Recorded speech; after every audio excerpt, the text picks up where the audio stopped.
everyone. Welcome to the Connection Series, episode 10. Bringing people together during social distancing. Thanks for joining us tonight. We're so glad that you are here for another episode. Last night's episode was an epic episode.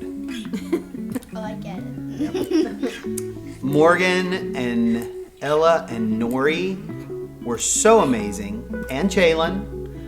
We've had over 2,000 views as of just a second ago, and we really appreciate that. Y'all are awesome, and tonight's interview is going to be fantastic as well. Different than last night, but very, very enlightening. Scott Davis has a lot of great things to say and has a very interesting perspective on the situation in the world right now. So if you would, por favor, click that share button.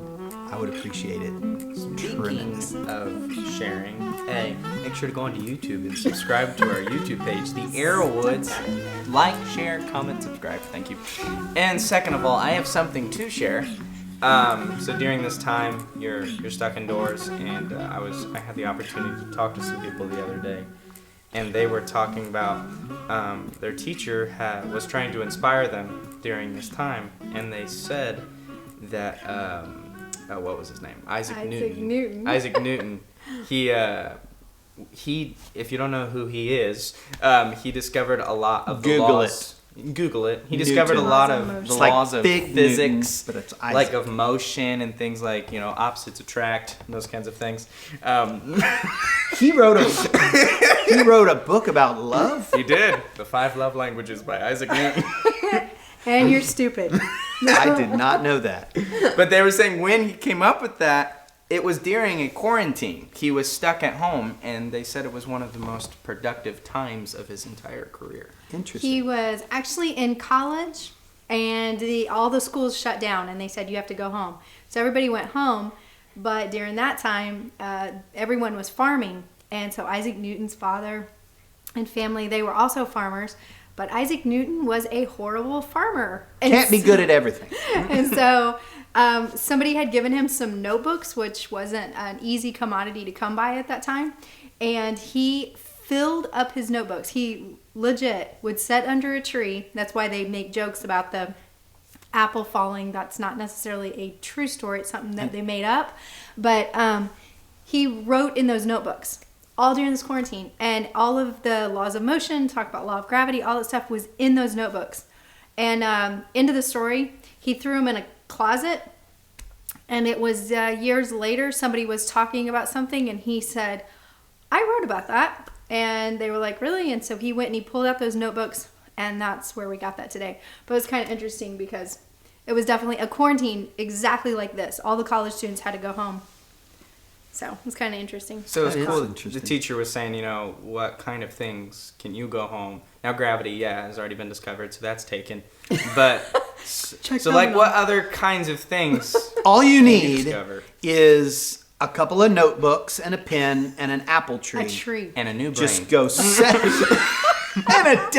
and a completely different brain. And you have to be bad at planting things. And all you need is that, and then you can go and sit under that tree and invent some things. And so, this quarantine is still going on. It could go on for a few more days. One or two. I think we should think of some things that we could invent or discover during this quarantine. Let's be productive. And I already have something on my mind.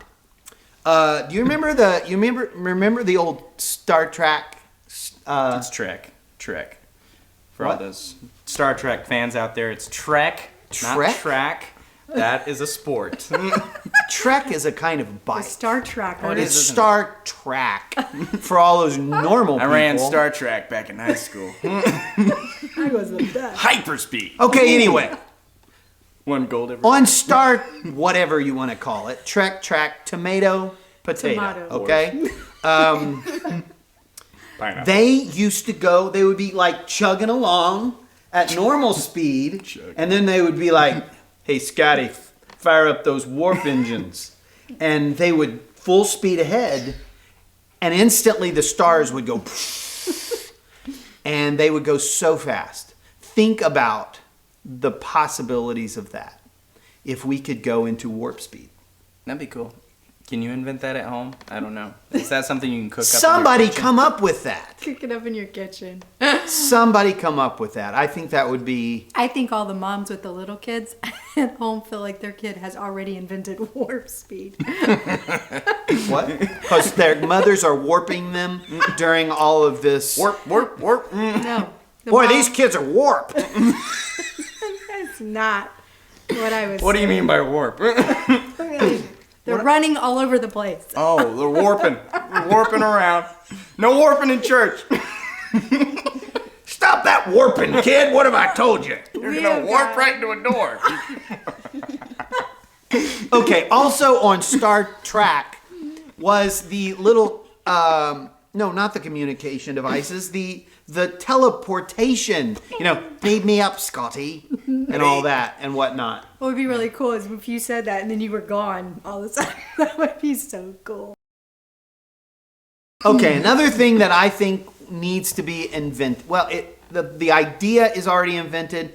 GMOs, genetically modified organisms. Okay, that's typically frowned on, especially if it's like a monkey and a human. Not a good thing, right? We can agree on that. Ooh. But I think there that's are already been done. there are some GMO ideas that have got to be out there that could be such a blessing. And so now we're going to rack our brains and think of a few. We could really ramp up Thanksgiving if we did a Tyrannosaurus Rex and a turkey. That would be fantastic. That would just, no more stuffing or any of those other things, just one massive turkey right there in the middle of the table. Wouldn't that be nice? No. Or a turkey that had stuffing in it already. Oh, poor guy. He died. I mean, he'd be born dead. I mean, that's sad. That doesn't make any sense. He- What about an egg with bacon in it? So you would have to crossbreed chickens and pigs, obviously, which feels wrong. Eggs coming out of eggs. That'd be... Oh, it's so beautiful. I don't think that's possible. One of those is wait, are birds mammals? No, they're birds. Okay, you have reptiles. Birds are a whole thing. There's birds, amphibians, reptiles, and mammals. What about mamtiles? Is that a thing? A mamtile. Isn't that kind of like a mermaid? That's what I'm talking about. GMOs. Mermaids. Think of all the combinations of things. Will it or won't it? We're actually going to go to our interview with Scott Davis right now. And before we go, click that share button. Like, comment, subscribe.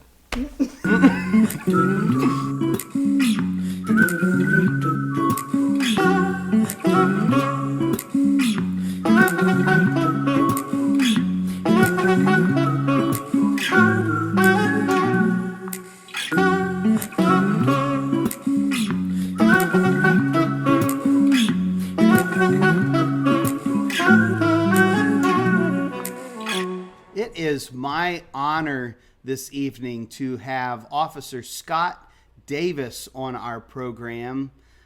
Scott, thank you so much for joining us. I'm honored to be here. Thank you, Aaron. I appreciate you asking. Well, you are certainly no stranger to crisis as a military veteran and a veteran of law enforcement. Would you just tell us a little bit about your background in the military and law enforcement?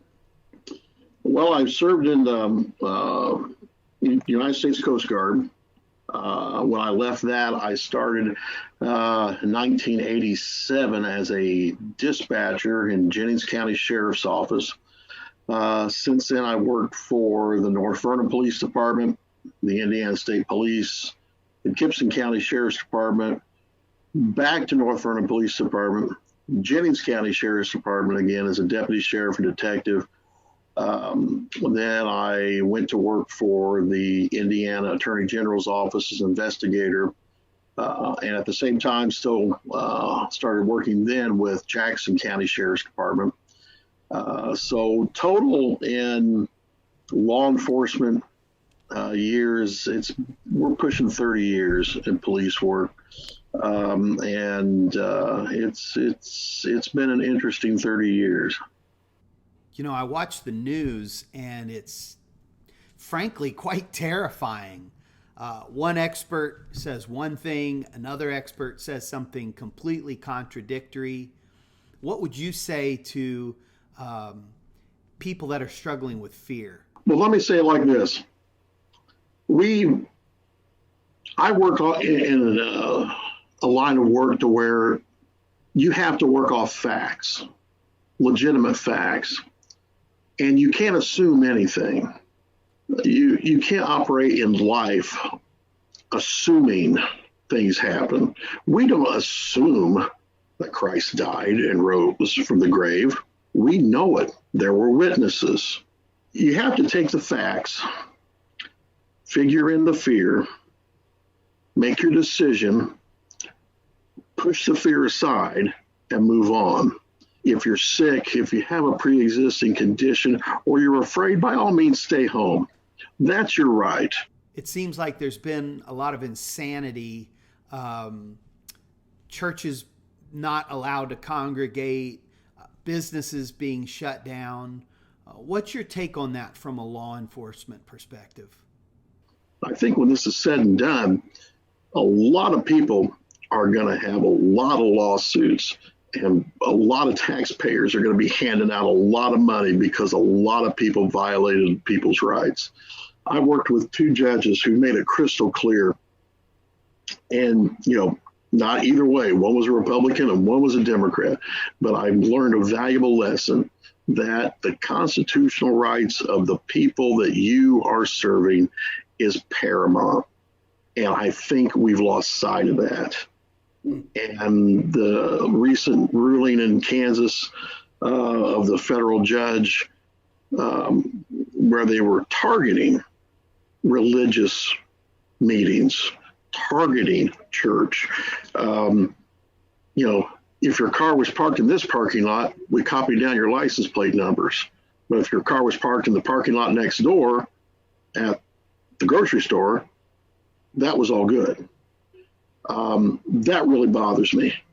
When you have an example, governors just openly saying that they didn't even consider the Bill of Rights or people's rights when they started taking their actions. That really was a head shaker for me.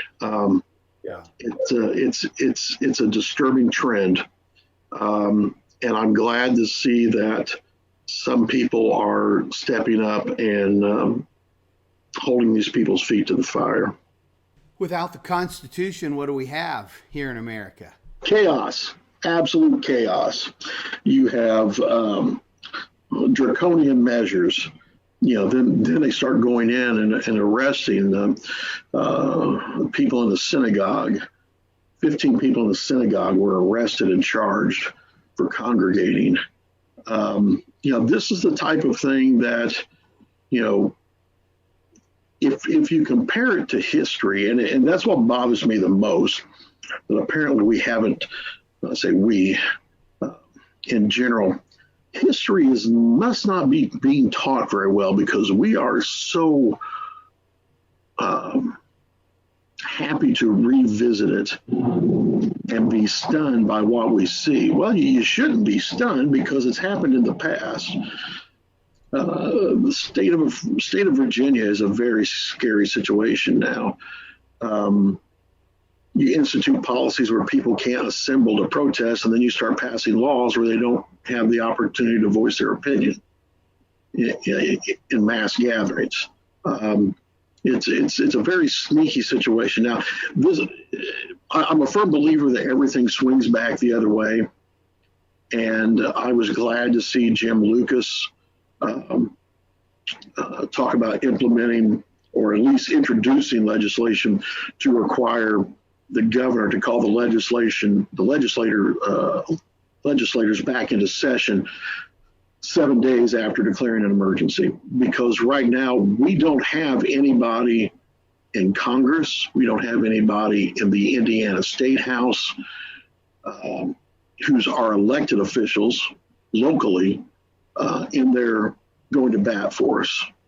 I feel, like I said, I was kind of elated yesterday when I saw that the federal judge in Kansas ruled that, that governor was targeting religious gatherings when you could step across the road and go to a packed store, but you couldn't, you can't go to church. Or you can't go into a church building and congregate, I should say. I think if this was their attempt to destroy religion, it failed because, as I saw a lot of Facebook posts, the only thing you've done is you've opened a church in everybody's home. So you multiply the number of places where people are worshiping exponentially. And spoiler alert, God wins in the end. And one thing that I have found through this whole situation is that you have to have people ready to go to bat. Everybody wants to claim to be a lion until it's time to do lion things. There comes a time when you've got to get up and act. Well, let me digress. When I was in college at Evansville, I had a professor who was talking about, it was a psychology class. So we're talking 1983.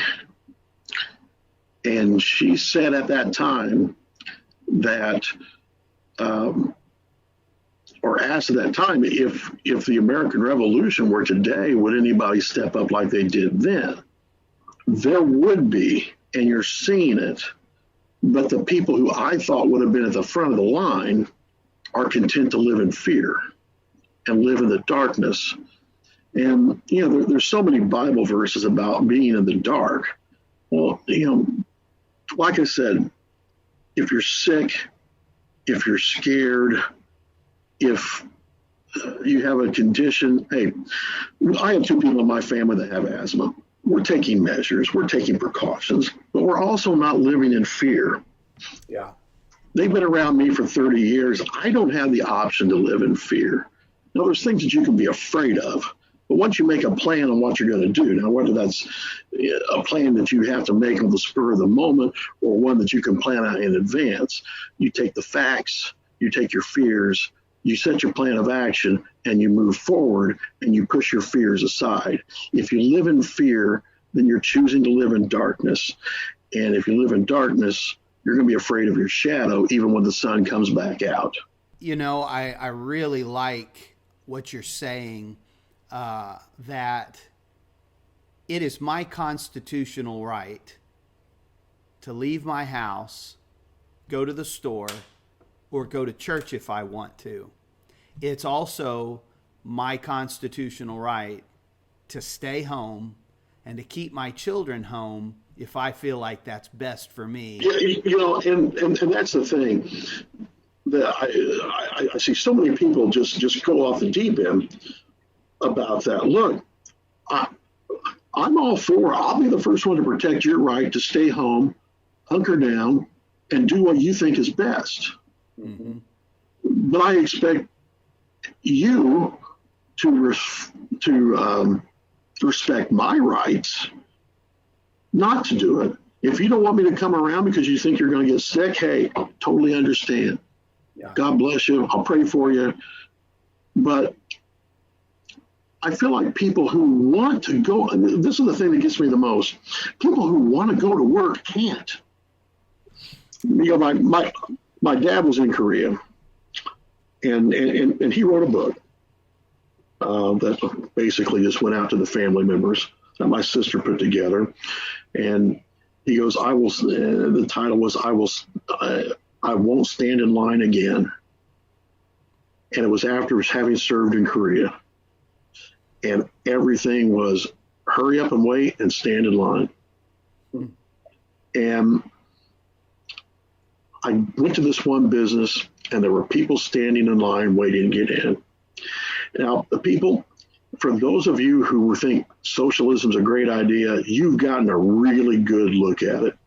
Being told when you can shop, where you can shop, and what you can buy, and how much you can buy. That's socialism. Anytime I turn on the news, it is criticism of government officials because they're not doing enough. They're not restricting enough. They haven't ramped up measures enough. Here's my prediction. Within a few days of things being released, and people turn their attention away from the virus to the financial crisis, the same news outlets that have been demanding greater restrictions are going to point a finger at all of the politicians and say they ruined the economy. Oh yeah, there's no doubt. I mean, I worked at a radio station when I was in college. It wasn't a college radio station; it was a full radio station, 50,000 watt station, and we reached everywhere in southwestern Indiana. And in journalism and news, if it leads, it bleeds, and the more it bleeds, the more it leads, and the longer we run it. Now, the only thing let's put it like this: tornado season is in full effect, and it's going to be tough for the media to focus on the virus when they've got a real big bleeding story of a town destroyed by a tornado. They're going to be pulling their hair out thinking, okay, which crisis do we want to exploit the most? A story, my parents lived across the street when we were growing up from the old high school in Fort Branch. And they saved the gymnasium, but they tore down the school in front of it. It's right across the street from my mom and dad's. Matter of fact, it's where I went to middle school at. And my parents' house set up on like a hill. About 4 or 5 foot grade went up to the house. And we could have sold tickets and made a fortune off the number of people who were sitting on the hill slope at our house to watch them tear down the building. So the media is going to wind up hurricane season's coming up. And the first big hurricane is going to be like, oh my gosh, do we still pander the story of the coronavirus, or do we go down to Florida and tear into the elected officials down there for not doing enough about that? So, there's going to come a bigger story, and the media is going to ditch the coronavirus. It's just a matter of time. Well, Scott, I've taken a lot of your time today, and I will tell you, you have encouraged me to go out and do lion things. Well, it's like I said, as much, and God bless you, it's your right. And I totally understand we have people in our household who have chronic health problems, but we're also using a lot of common sense. We're not doing as many things to expose ourselves. If you want to think I want to see anybody die from this because I'm going outside, you're the type of person that you're just waiting for the next crisis to hide from. Stay away from the dark. Well, I appreciate your time, and pray that God will protect you and keep you as you are protecting us. Well, I appreciate that. And, like I said, all the first responders, we don't have a choice not to live in fear. We can't live in fear. It's just impossible. So, hey, take care and thanks for everything. Thank you. Have a great day. You too. Thank you so much, Scott, for that amazing interview. I do appreciate your time, and I also appreciate you putting yourself in harm's way to protect us. Now, this particular episode has talked a lot about gravity. And speaking of gravity, gravity has been having its effect on me. but it's losing its hold slowly but surely. It's going into space. And that was a rather obnoxious segue, but it was a segue into our ongoing competition. Who's going to win tonight? Audrey, drumroll, please. I think it's going to be me. Are you ready? Dad, you go first. Ba-boom! What is it? What? 93.8. Wow. Good job. Thank you. You're welcome. I gained. Oh, no! Yeah, it's not good. How did that happen? Well, it's a little thing called I drank Dr. Pepper. And it didn't work out like I should have. I lost another 0.6 of a pound. You got For to those of you keeping track at home, it's 3-5 with Aaron Arrowwood in the lead, which technically is both of our names. So I have a question. I'm winning too. I have a question. Yes. Which one is up for marriageable material? Because I think that's kind of important. That would be him. True. He probably should lose weight. Me winning is more important. Are you saying You're I'm already married. But you're saying I'm not marriageable material. That's Oh. different. Saying somebody's married and saying they're not marriageable material, You're that's two marriageable totally material. different things. You just messed up my glasses. I think I quit. I'm just going to go eat a brownie. Self-esteem level lowered. Well, until next time, thanks for joining us. Stay connected, especially if you have people in your life that love you. But like, comment, subscribe, stay connected. Bye. Peace out. Peace out.